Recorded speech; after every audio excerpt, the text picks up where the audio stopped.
সব সময় ঈগলের মতো হওয়ার চেষ্টা করুন, তোতার মতো নয়। তোতা কথা বলে অনেক, কিন্তু বেশি উঁচুতে উঠতে পারে না।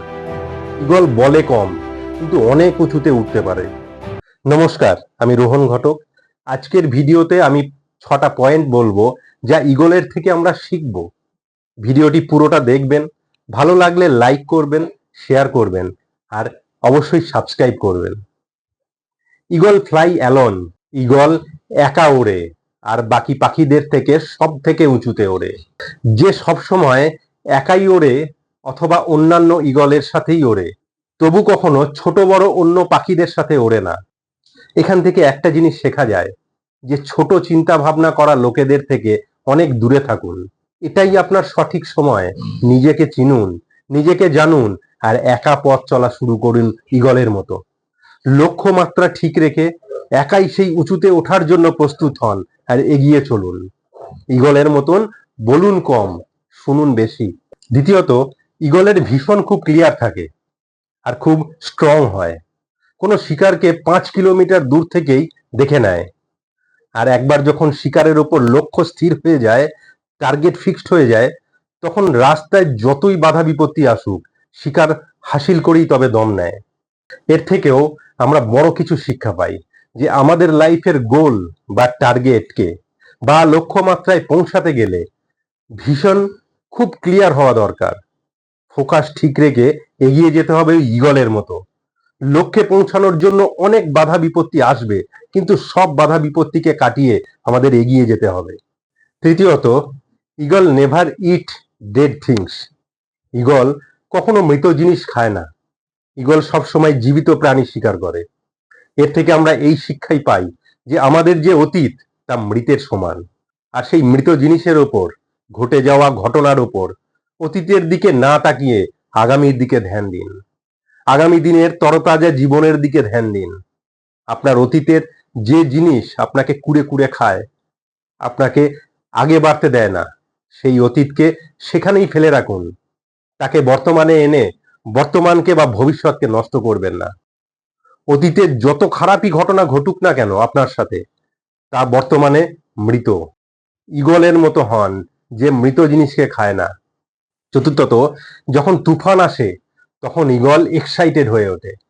যখন বৃষ্টি হয়, তখন সব পাখি কোথাও না কোথাও আশ্রয় নেয়। তখন ঈগলের খুব মজা হয়। যখন প্রচন্ড বাতাস দেয়, তখন সেই বাতাসের বেগে ঈগল পাখা মেলে উড়তে থাকে, এবং উড়তে উড়তে এত উঁচুতে চলে যায় যে একদম মেঘের ওপরে চলে যায়, এবং এত উঁচুতে ওঠার আনন্দ উপভোগ করে। এর থেকে আমরা কি শিক্ষা পাই? যে প্রতিকূলতার মধ্যেও বাঁচার আনন্দ উপভোগ করুন। বাধা বিপত্তির মধ্যেও ঈগলের পাখার মতো আপনার সব শক্তি দিয়ে এগিয়ে চলুন।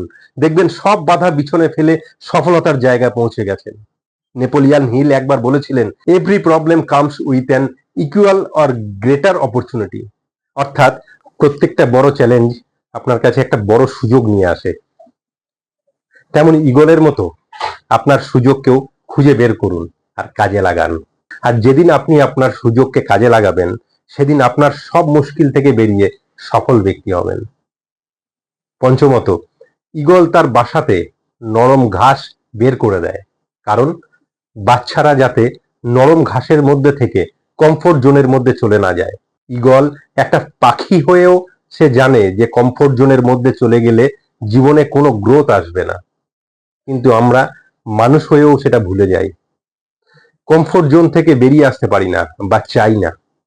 আপনিও যতটা কমফোর্ট জোনের মধ্যে থাকবেন, আপনার লাইফও ততটাই আনকমফোর্ট জোনের মধ্যে চলে যাবে। ষষ্ঠত, ঈগল 70 বছর বাঁচতে পারে, কিন্তু তার জীবনের টুইস্ট কি? যে যখন ঈগল 40 বছর বয়সের হয়ে যায়, তখন ওর ঠোঁট সেটা বেন্ড হয়ে যায়, বেঁকে যায়, নরম হয়ে যায়, শিকার করতে পারে না। শিকার করতে করতে এমন অবস্থা হয়ে দাঁড়ায় যে সেই ঠোঁট বেঁকে যাওয়ার কারণে তার শিকার করার ক্ষমতা থাকে না। এর যে পাখা থাকে, সেটাও এত ভারী হয়ে যায় যে সে আর উড়তে পারে না। পাখা বুকের সাথে লেগে যায়, আর এর যে পা দিয়ে শিকার ধরে, সেই পায়ের নখও বেন্ড হয়ে যায়। এখন এর কাছে চয়েস আসে, যে 40 বছর পরে মারা যাওয়ার।